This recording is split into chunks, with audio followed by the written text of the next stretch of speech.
we tie up directly under and tie to the pillar that is going to be struck 45 minutes later.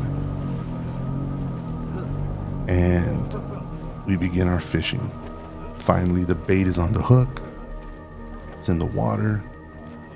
Everybody has their drink in their hand. Oddly enough, that night, there was no alcohol involved. None. There would have been normally, my uncles.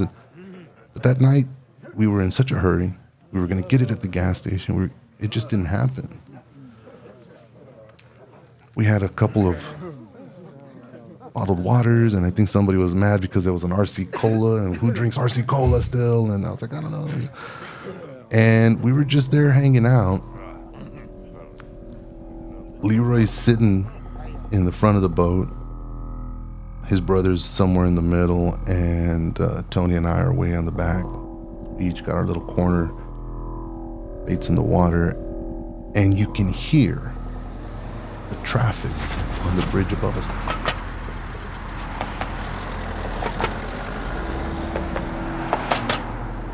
And we're all kind of just listening to that and the little clicking of our rods and reels, just kind of listening. And everybody was thinking it, I guess, or everybody was really, really in tune with the beat of the tires on the bridge, because Leroy from the front, out of nowhere, just says, "Hey man, what would you guys do if cars started flying off of the bridge?" Looking back, thinking about saying that right now, I'm convinced that we were being prepped for what was about to take place. Roland's answer was, or my answer, I take it back. I said, man, I'd have to recognize a car to drive in. I'd have to see my mom, or I ain't risking myself, man. Sorry, that's not happening. Roland comes out with his very analytical answer, well, no, we would, an 18-wheeler would have to take out the railing and for a car to fly off of that. And he starts getting really technical, and then he says, and at the end of that, what are the chances of that happening, man? And Tony, who hardly speaks, says about the same chances of two planes flying into the Twin Towers, man.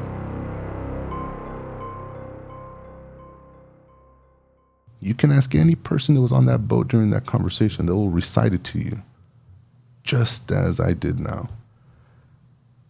We were all being prepped for what was about to happen. We weren't catching anything. And the noise of the bridge started getting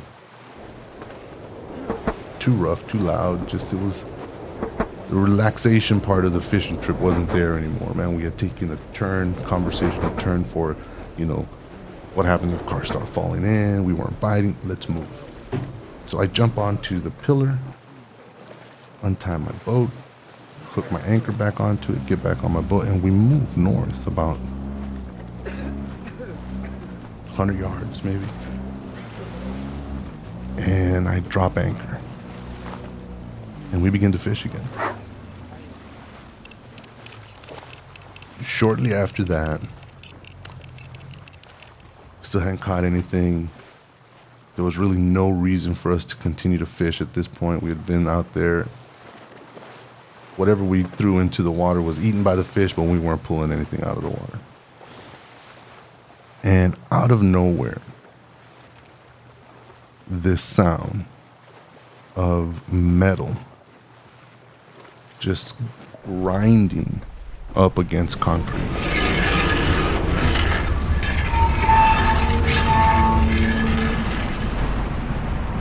Like a shovel, almost.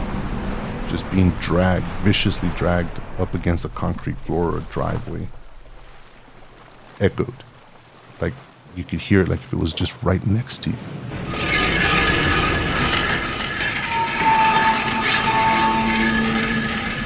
Everybody kind of just turned and looked at opposite directions because you really couldn't tell where it was coming from. And finally, somebody says, "What's that? Is that rain?" And we all turn around and we look at the causeway. And there is a torrential, just downpour of water, just raining down on this one section of the causeway. And it puzzled us all because the skies were clear, it was dark, it was, where did this rain come from? And we're all looking at it and there's no cloud above it when the first car that flew off of the causeway that night comes off the bridge.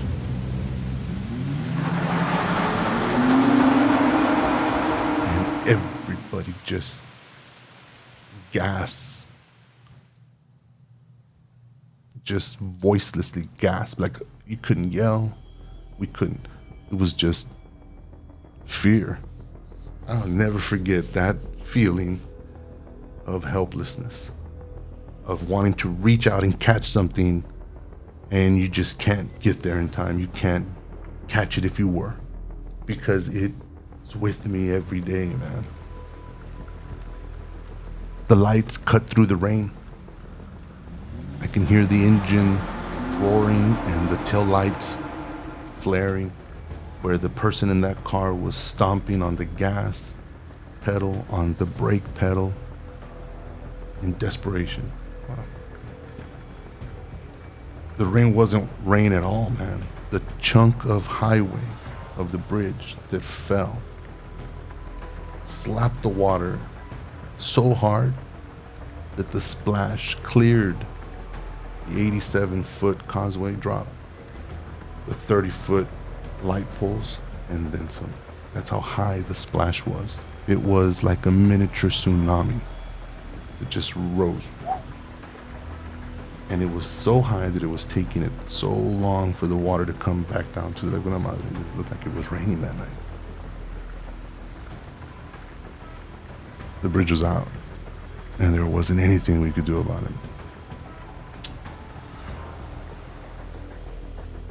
My initial instinct was, or my initial thought was, that we were being attacked. 9/11 had just happened, the ports were closed, and the Queen Isabella had carried me to South Padre Island and back safely my entire life. To see something that monumental, that big, and see it so damaged it was very traumatic, man. Because it's something that you don't think could ever fall. It's something that you trust with your children, with your pets, with your family. Every time you get on that bridge, you think, this is the safest bridge there. The safest bridge I've ever been on. I've gone all over it 150 times in my life, or better. And now she's broken and hemorrhaging cars into the water. I wanted to get the people on my boat safe. Was it selfish? Yes. My cousin Roland said, Robert, we gotta go over there and help, man. And I said, I'm taking you and you back to my uncle and my tia. I'm not going home without you guys. I literally thought that we were being attacked, because after the first car went into the water, a spotlight, huge, like a train light from the barge who had hit the bridge, tried to shine the light from the boat to the Causeway Bridge where it was out. I think his efforts were to let people know that the bridge was out, to expose the gap, because it was so dark. The current pushed the boat into an angle to where they just couldn't get the light to the opening. So what was happening was that people were on the bridge seeing a light shoot out from the Laguna Madre straight up into the sky, and that had their focus. And it just so happens that it was the highest point of the causeway. So while they're driving up, looking at a spotlight coming, a huge ray of light coming from the Laguna Madre, it diverted their focus there. They couldn't see what they were coming into. And 9 cars went into the water that night. We are still debating, Roland and I. I'm sitting in the captain's little chair on my little ski boat, and he's standing behind me with his hands on my shoulder. And back then I used to shave my head, completely bald. And I'll never forget that Roland was so calm. That son of a bitch was calm. It was eerie how calm he was. And he kissed the top of my head. Literally just kissed me. And said, Robert, calm down, man. There could be children in those cars. We need to go help them. And I looked up at him and I said, Roland, I have to bring you back to your mom and dad, man. Like we're gonna go in and come back out. And he said, let's go. And he turned around and started throwing everything off my boat.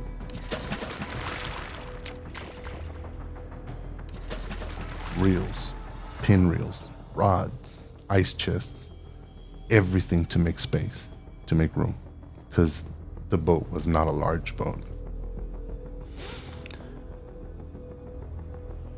We get going towards the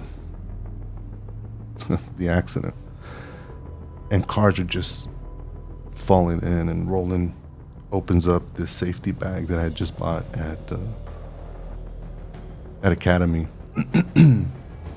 and pulls out these flares and starts passing them out and strike them, and we start just waving our hands up in the air trying to get the bridge's attention, and we're desperately all yelling as if the people in the cars could hear us. And with every yell at a car, there was an immediate silence when the car's tires come off.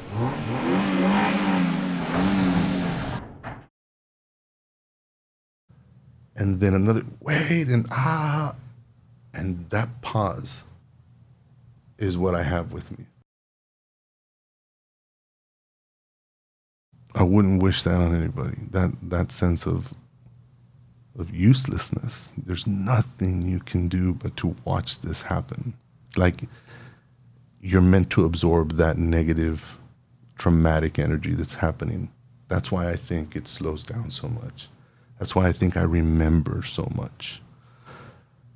Finally, somebody on the causeway sees us and gets off of his car and starts yelling at us if we're okay, and we get to yell back at him. He can barely hear us. The bridge is out. The bridge is out. That individual must have seen and acknowledged what was going on, and he's the one who ultimately stopped the traffic. But by that time, again, 9 cars had gone in, and we were the first ones on the scene. Every single car that met the water that evening was coming back to Port Isabel from South Padre Island. Any traffic going to South Padre Island had a clear, visible view that the bridge was out. So if this here is Port Isabel and you're coming this way to the island, the gap looked like this. So if you're coming up, you could see that there was no more road for you. The people returning to Port Isabel coming home couldn't see it. Plus there was a ray of light on the opposite end that I know had their attention. So between no street lights on the causeway, completely dark night, you can't see the road ahead of you, and there's a distracting beam of light coming from the Laguna Madre. These people didn't have a chance, man. They didn't have a chance. We pull up to the gap, and the gap in the bridge is enormous. And there's this big chunk of concrete still just holding on by rebar and stuff just kind of hanging. And we begin to look. We begin to yell and scream for survivors, jumping in the water, thinking that we were experienced enough or capable enough to swim down to go get somebody. And the truth of the matter is, between the current and the lack of visibility, there was no way to get to anybody. 3 individuals survived that night, that accident. Bridget Goza was the first person we found. We could only see and scout for survivors whatever light my spotlight allowed us. So take a dark room and get yourself a spotlight and try to find an ant. And that's the only amount of space you have to look for at a time. That's what it felt like to us. And every time the boat moved or the light moved and you thought you saw something that was either debris or clothes or something that flew out of a trunk or a pickup truck, there was things in the water. And then we heard a voice. We heard a woman's voice. And there she was. Bridget Goza was the first person that we recovered out of the water. She was convinced that she had caused the accident. Utterly convinced. What did I do? Oh my God. She just thought that she had caused the accident. And she was in and out of hysteria. You know, she would just... I tell myself, I think that she would relive every so many minutes the fall, because she would just start yelling or start, you know, really freaking out. At one point, she jumped back into the water off the boat. Once we got her on my boat and she was calm, and we explained to her that we had to continue to look for people, we heard another person floating on his back. Mr. Morales. At the time, he owned the restaurant Bigos or something. I think there was like Senor Donkeys now, but that was his place, and he lived in Matamoros.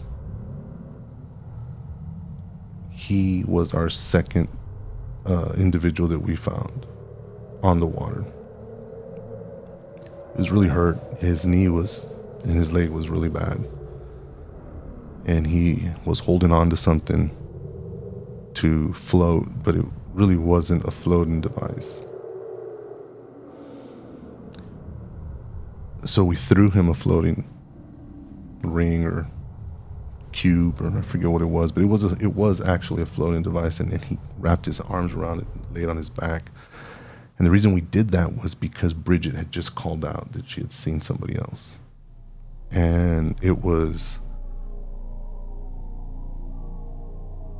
consumed time trying to get this injured person, because it takes a lot to pull dead weight out of the water and into a boat, especially a boat that's a ski boat that actually has like a little ladder in the back for people to climb on, because of how difficult it is to get on these things. So at that moment, we had to decide whether or not to allow the person who Bridget saw get further away from us due to the current while we try to get this guy into our boat, or do we give him a flotation device and head to go tend to this other person who was drifting away from us?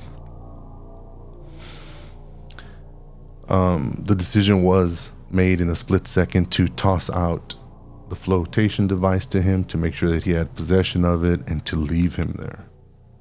And we did.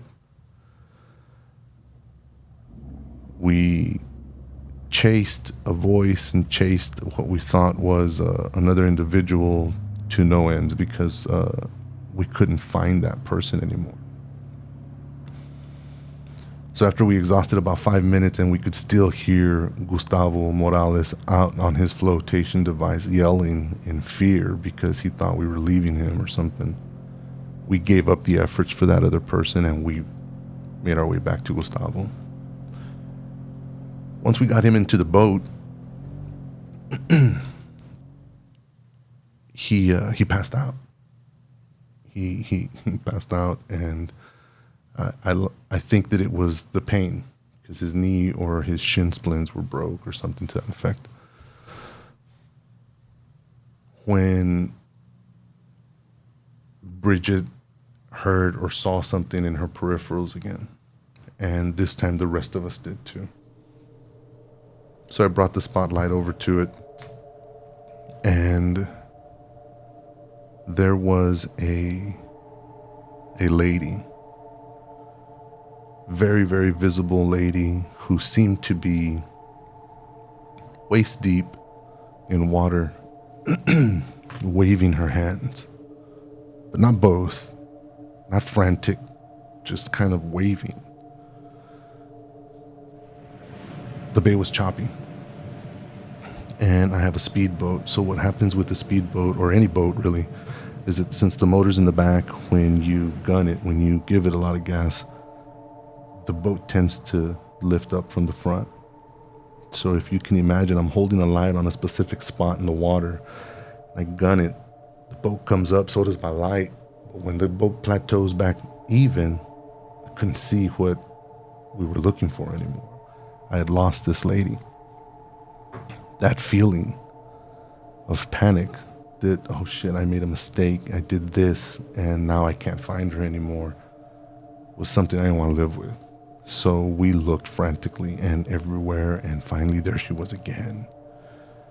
And everybody saw her, because we were all on the edge of the boat with our heads hanging over like dogs outside of a car window, looking for something. There's 6 people on the boat. Myself, both of my cousins, Roland and Leroy, Roland's brother-in-law, Tony, Bridget Goza, and Hector Morales. Hector wakes up. He's in pain, he's yelling, and that's distracting. And Roland sees her again. There she is. And I pop a kind of like a U-turn, and we're headed straight for her when she just sinks under the water. Within 20 or 30 feet of arriving at her. So to see her so close, and it looked almost like if she just sank or if she was pulled down, was the worst feeling ever. Because there it is again, that helplessness. People don't talk enough about how that can impact you. Some things aren't meant for our control. Some things aren't meant for us to do. So when you feel that helplessness, those are those things. Somebody passes. You're not a doctor, a surgeon, a priest. There's nothing you can do. That's where the pain derives from. So people don't realize that helplessness that you feel when somebody dies, or when something's happening that you have no control over, that's what brands us, man. That sensation is so unsung. Nobody ever talks about. I felt so helpless, but that's it. That's where it ends. But no, that kind of helplessness is something that penetrates you, and you bring with you, and you keep it, and you feel like you're lacking for the rest of your life, when there was an opportunity to do something that you couldn't do. You just couldn't perform. She goes under the water, man. And we get to where she was, and I pull the throttle back on the boat, and we're just there kind of hovering in an empty space of water, looking around frantically, shining the light into the water. Maybe we can see her. When my cousin Roland says, "Look," and there's this guy, a young guy, floating face down in the water, just feet from where we thought we had seen her, or where we had seen her. So the efforts to find her were exhausted. There was another individual that was face first. At this point, we thought he had passed already. Roland and Leroy spare no time, and they're in the water like dogs after a duck, man. Like, they're just in the water, and I'm still the motor's still running. And I shut off the motor because I'm afraid the boat's gonna, spin around or something, hit them with the propeller. I don't know what's going on. And before long, they're bringing this, for all intended purposes, lifeless body into the boat. And he was, it's weird to remember, but he was dense. Like, wasn't a scrawny person or super built person, but the weight of this person was massive.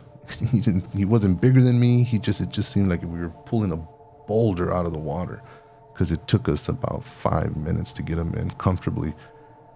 We realized he was alive when Roland and Leroy flipped him over and tried to get him on the boat. He let out a cry that would just wake the dead. And it scared everybody. He was in tremendous pain. His back had been injured in multiple places. He had a gash in his forehead that was just bleeding profusely, running into his eyes. He was in a world of pain, and it was very visible. And he was vocal about it. The yells, the cries. He's in the boat, and we finally get some sensation of relief, because we hear this foghorn.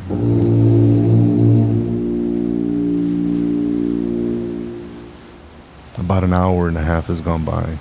We've been looking for survivors, jumping into the water, trying to go down, like just doing anything.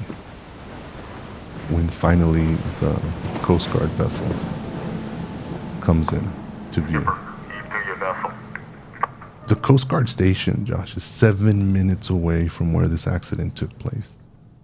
It took them an hour and a half to get there. Every single emergency responder was late. All of them. There were none. By the time these entities were on the water, there was no rescue involved. This was a recovery job for them. We gave up looking for the other lady. We had already found another individual. We had exhausted our energy, our strength. Even our morale was just down because another lady was towed into the Gulf, man. Like, we don't know what happened to her. To see that Coast Guard vessel was like, I reference it, when we watch a movie and the troops are running away from somebody and all of a sudden the rescue helicopter comes in and it's like, we're saved, That's what I felt, I think, to this day, man. What soldiers feel when those choppers are getting there to pick them up out of dangerous waters or dangerous places, they feel so relieved. I can only assume that what I felt, the relief I felt when I saw that, was what they experienced. To our morbid surprise, the Coast Guard weren't there to rescue, to retrieve, to do anything but watch. I pulled up next to this Coast Guard vessel. Mind you, I'm in a 17-foot Glastron ski boat, and the vessel that they pull up into this accident is about a 50-foot to 60-foot boat. And from the water to where the people were standing on the boat, the Coast Guard man was maybe about 8-9 feet. Like, this vessel was huge. It was even too big to get near the accident. And I'm looking up at they pulled up next to us, and I'm kind of having to control the boat, because the current and stuff, I don't want to bump into theirs, and I'm afraid still. I got injured people on my boat, and there's blood everywhere. And I look up at them, and I'm like, send somebody down here. I have these people so far, they're the only survivors. Your boat's not going to get close enough. Get them, and I'll go back. In desperate needs, we wanted to help. And we felt we already had. We felt that we had already been of service and that they could continue to use us. But they were smug. and arrogant, and he shushed me. I don't know his name, and I couldn't point him out in a lineup anymore. But he shushed me and said, "Whoa, whoa, whoa. Do any of you have a lighter? I need a cigarette." And SOB tried to play it off as if what he was witnessing was something that he had dealt with 100 times. The Coast Guard lowered a gurney to us. I'm 21. None of us have any medical training or experience. And they tell us, strap him into that gurney, give him to us. So there we go, man. This guy's busted up in all kinds of places, and we push everybody out to the sides of the boat. I lay the gurney down. We bring him from the sofa seat of my boat onto this hard floor, and he slips and boom, falls down on the gurney. Yells out a cry again. We strap him in as quickly as we can, all the while the Coast Guard's up there just laughing, smirking, like, "Hey, watch it with that guy, man, you're gonna hurt him," you know, just for all intended purposes teasing us. I hope that this video finds the guy I'm about to mention right now. I don't know his last name, but I do remember his name was Chris. He was a Coast Guard member. And Chris jumped onto my vessel because he realized that we needed the help and that we weren't going to get any from the other gentlemen that were on the boat that he was on.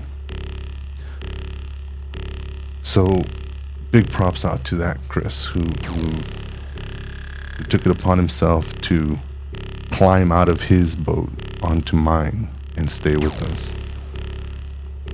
He helped us strap in Hector, and he helped us lift the gurney with Hector tied to it onto this vessel, this huge boat. Took every bit of whatever strength we still had left in us to do this. As soon as Hector was on that boat and safe, they were about to roll over a little ladder so that Bridget and Mr. Morales could climb up onto their vessel, and one of their commanding officers came out and said, whoa, what are you doing? Get that gurney back on that boat. We're not going back to port. We're going to stay here, and those people need medical attention. He needs to take them over there. That son of a bitch made the Coast Guard people get this guy in a gurney and transfer him back down to my small little boat, and then directed me to the Coast Guard station that is on South Padre Island side, and told me to go there because the helicopter was going to land there.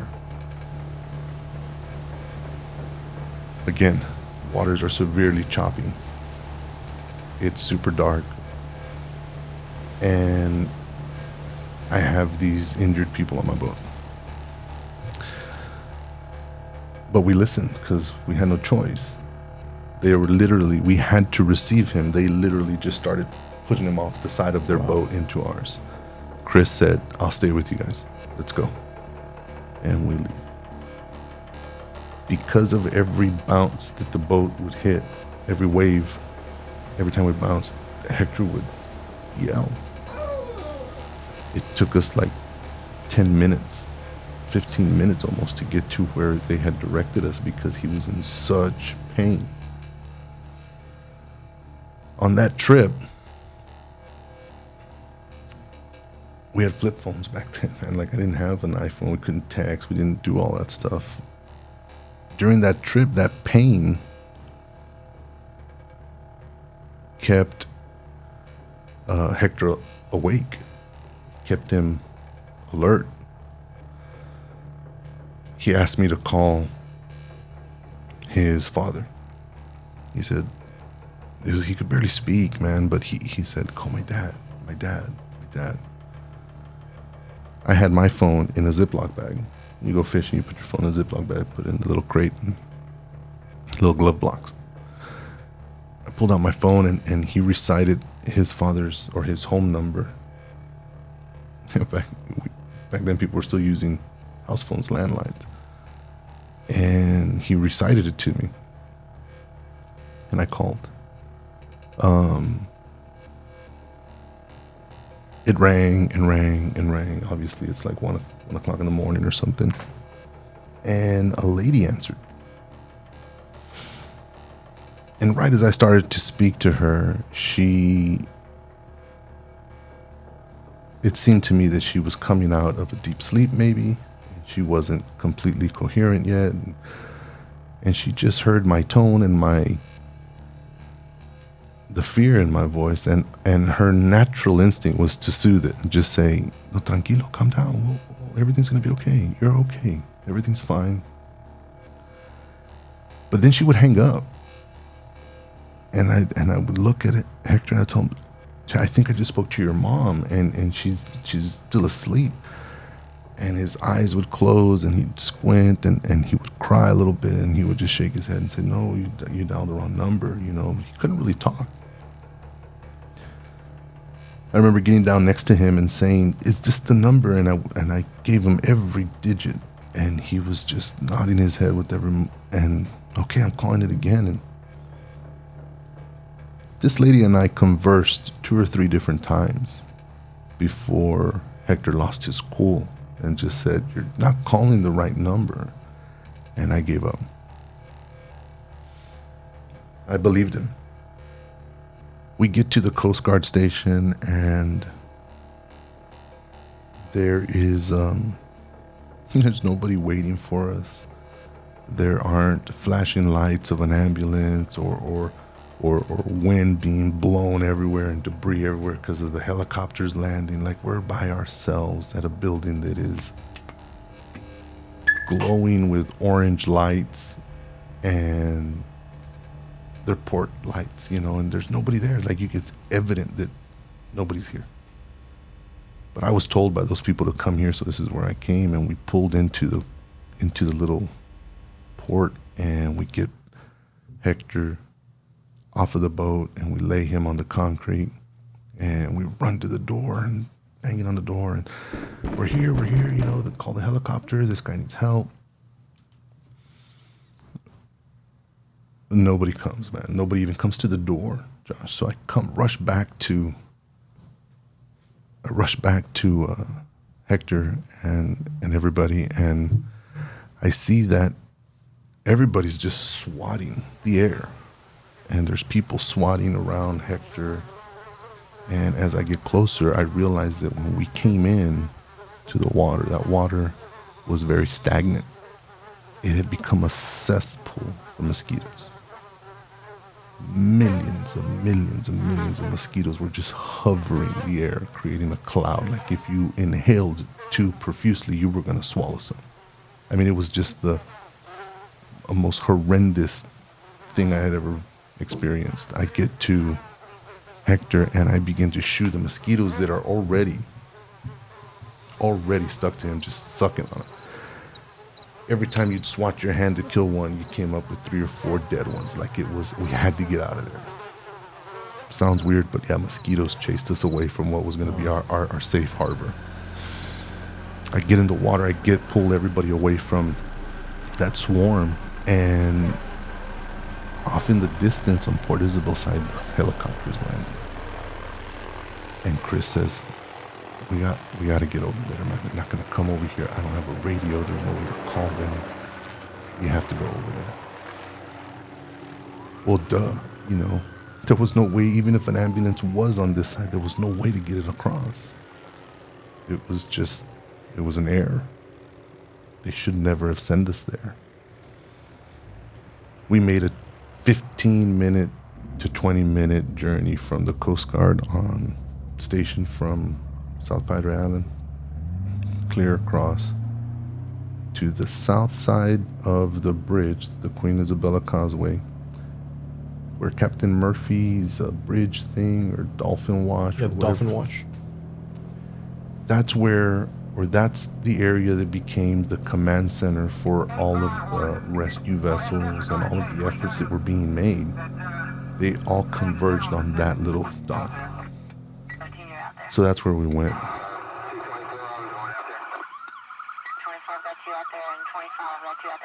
when we got there, I pulled up to the dock and everybody was like, "Who are you? You know, get out of here. This is, you know, whatever." And I was utterly frustrated and I couldn't even bring myself to speak.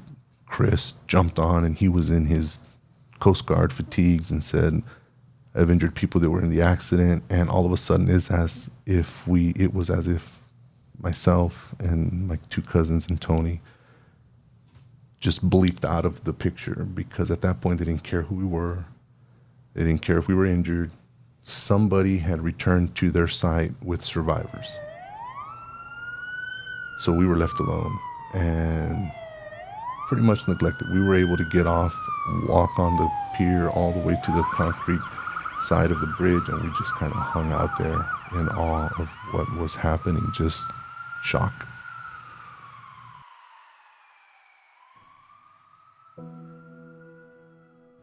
Pasture Hyde from I think it's the Lighthouse Assembly Church, was on the site that night.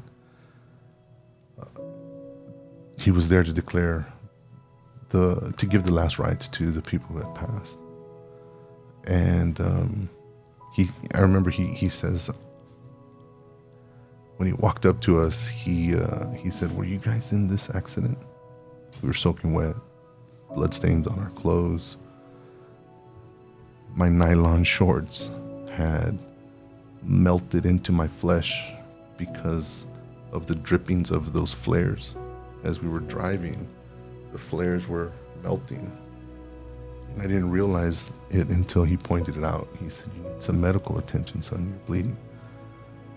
Well, the plastic fibers or material of my shorts melted with the flare residue and resin, and it melted into my skin. They had to pull the shorts off and patch me up. Like, we were beat up too. Roland had several bruises and he was banged up, Leroy as well. We said no, we weren't in the accident. We were fishing below the bridge when the cars fell in. I said it for the first time out loud to Pastor Hyde. And he looked at us and he said, "Can I pray with you?" I've never been one to really give a lot of thought to religion or structured religion, but I've always been a God-fearing man. I had never felt so much comfort and sincerity from another human being as I did that night, coming from Pastor Hyde. He prayed for us, and he said that God had made us fishers of men, and that what we had done that night was we had become the Lord's tools. He used us. I don't know if that's true or not, but it made me feel all warm and fuzzy inside, almost as if I really believed it. He was excited for the life that we had saved, the lives that we had saved, and he was excited that somebody was there to help. And he rushed on over to go tell the authorities, and it backfired. He said, "These are the heroes, and these are the guys that saved these people." The Texas Rangers, Homeland Security, FBI were all on the scene because of what happened in New York with 9/11. All the ports were closed. There was a small craft advisory that night. They didn't want anybody in the Laguna Madre, so much so that at 10 o'clock that evening, for the 10 o'clock news, a small craft advisory was issued, and supposedly all of the boat docks were supposed to have been closed. This was, by the time the bridge had collapsed, this was already common knowledge to the authorities. So what were we doing in the water?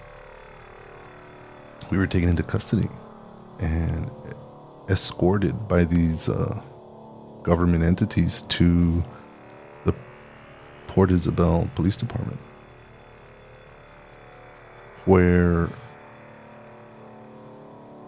we weren't interrogated viciously or treated as if we were criminals, but they did their job thoroughly. And they didn't put us into jail cells. What they did was they separated the four of us. My spot was a little broom closet, literally like a little pantry. Pulled a chair into it, took everything out of it as quickly as they could, just scattered it on the floor, put me in there. Didn't close the door. I remember they didn't because I said, "Whoa, don't close the door on me. I'm super claustrophobic. Like, don't close the door on me." And he said, "No, we're gonna leave it open." And as soon as he said that, a lady with a little, I don't know what they're called, like stenographer or something, I don't know, pulls up and sits down right in front of me. And the officer tells me, he was with the Texas Rangers, and he says, "I need you to recite to her everything you did and remember from the morning of 9/11 till right now. Not from this morning to now, but from the morning of 9/11 till now. I need you to rehearse everything from what you ate for breakfast, lunch, and dinner every day to who you visited with and where you were." And so I did. And it took every bit of 45 minutes to an hour. Because with every statement, he would ask, "And can I have that individual's name, full name, and number?" And so it wasn't just a matter of, "Oh yeah, well I had oatmeal and then I went to work." It was like, "All right, well, when you get to work, who was the first person that saw you there?" All of that. So it's pause, think, okay, oh wait, no. I'd been up a full day before. This goes on for about 12 hours after we get into the Port Isabel Police Department. For about 12 hours, from reciting everything to jotting everything down, handwritten, to another entity coming and putting a tape recorder and saying, "All right, go ahead and tell us everything from 9/11 till today." So I'd done this, and I'd given this statement and this story to 3 different government entities in 3 different fashions. And by this time, the fatigue and hunger and shock were overwhelming. And I said, "No, I'm not gonna answer any more questions, man. I need to eat. And if this is the way things are gonna go, I need an attorney." This is very relevant, Josh, because they did it to all of us. Even the survivors had to answer this series of rigorous questions. And so there's legal documents. Absolutely. There are handwritten, there's transcripts, and there's recordings, all of which were made, will be made public information, I think, after the gag order dissolved, which it has. This is a very, very important part of that night, because all 4 of us who were fishing that night and on the boat saw the lady that I mentioned earlier. Bridget Goza saw this lady that I mentioned earlier. She was the survivor, first one. And Gustavo Morales witnessed and contributed in the efforts to kind of find her when we were all on the boat looking for this lady. She is ever so present in everybody's statement. This matters because they extended the search for this individual for 2 or 3 days after the accident happened. And they mapped out the Laguna Madre, currents, tides. Like, they were really trying to find where this individual wound up, or at least to recover the body. On the 3rd day, they concluded that there were no missing people, no missing persons filed. Every single person who went into the water that night, both those who perished and those who survived, were accounted for. So because of this, they wrote off they wrote off that person that we all saw. They said, well, I mean, maybe you guys didn't see what you thought you saw. There's nobody out there looking for her. And we have done everything and tried everything to find or recover a body.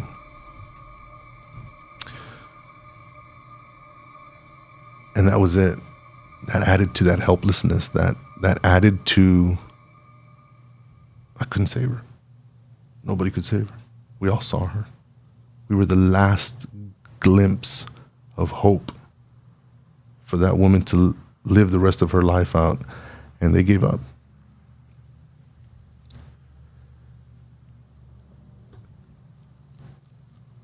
Going back to the calls I made to Hector Morales' number that he would give me.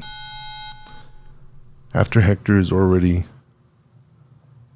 tucked away in the ambulance and they're about to start offering him and rendering aid to him, I call again and no answer, and then my phone rings. And it's a man this time. And it's Hector's dad. And I tell him, sir, I just spoke to your wife. I called a little while ago and she answered, and I'm trying to tell her. And he goes into this rage, dude. Like he's upset. And who do you think you are? And I can vaguely remember that I don't want to hear it. And I just start yelling at him, is your son's Hector? Does he drive a red Mustang? Hector, yes. What's going on? And then I venture to tell him again, I've been trying to tell your wife he was in an accident.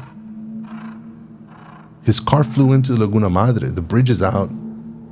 The dad starts gasping for air. What do I do? I said, you need to get to the hospital. Your son doesn't have much time. I don't think he's going to make it. And I didn't. God is my witness. I didn't think he was going to make it. He's a miracle. We hang up, and that was the last I hear or speak to Hector's dad. My attorney gets here and pulls me out of the closet. Turns out that Roland's wife at the time, one of the fishermen that was with me, was employed by Frank Enriquez.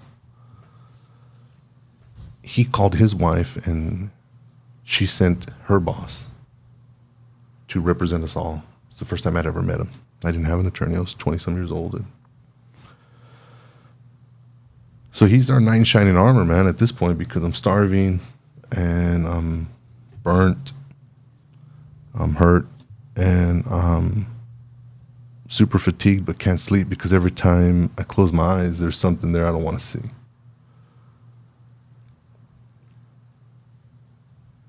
We leave. And the story changes immediately because our attorney is driving us back to McAllen. My truck is stuck on the island side. My boat is, God knows what they're doing to it. It's just, I abandoned it. And my boat trailer is over there at the Causeway. And Frank Enriquez is driving us back, and he says, you guys are heroes. You guys saved those lives, and this is going to be great. And he almost became it almost seemed like if he was a talent agent or if he was a this, or like there was no sympathy for anybody in that Suburban. He was excited for us. And at the time he transferred his enthusiasm right over to me. I was like, yeah, wow, okay, so what happens now? What do we do? And he started calling the networks and calling the, newspapers. And so he started pulling all of those strings that I think would have naturally happened. Just organically, people would have reached out to us. But he took the lead for that. And he scheduled a photo shoot and a photo op about a week and a half after the bridge collapsed, for the 4 fishermen to reunite with the 3 survivors. But this had to take place at the hospital because although Bridget literally didn't have a scratch on her, Hector Mata and Gustavo Morales were injured and needed medical attention. So we agreed to go and meet at the hospital where Hector was. We get there, Bridget's already there. Gustavo Morales has kind of like a cane because his leg's in a brace or a cast, I don't remember. And we all reunite, and Bridget's just hugging us all and thanking us, and everybody's full of life and gratitude for being there, you know, because of what we had all shared. And Hector's dad comes out of the hospital room and says, "Who was the guy who called me? Who did I speak to that night?" I raised my hand. I said, that was me. He and I understood, but nobody else did, how he spoke to me, what we said to each other. So when what he was about to say, he wanted to say it to my face and say it to my eyes. He said, "You kept telling me that you were speaking to my wife. That's why I was upset. That's why I yelled at you on the phone, Robert. My wife died 2 weeks before the bridge accident." And he pointed at the door that he had just walked out of and said, "In this room my son's in right now."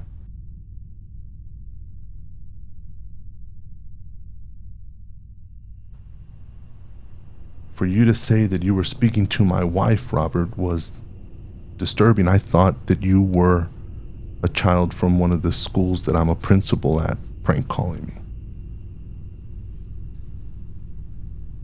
And I looked at him and I said, "What?" And he said, "Yeah. Who are you speaking to?" And I said, "I don't know," but a woman answered me and spoke to me with such a calm, soothing voice. But at the same time, it was vague and almost as if she was confused, like if she was just waking up. And he said, "She died. She couldn't have answered you. She died in this room my son's in a month ago."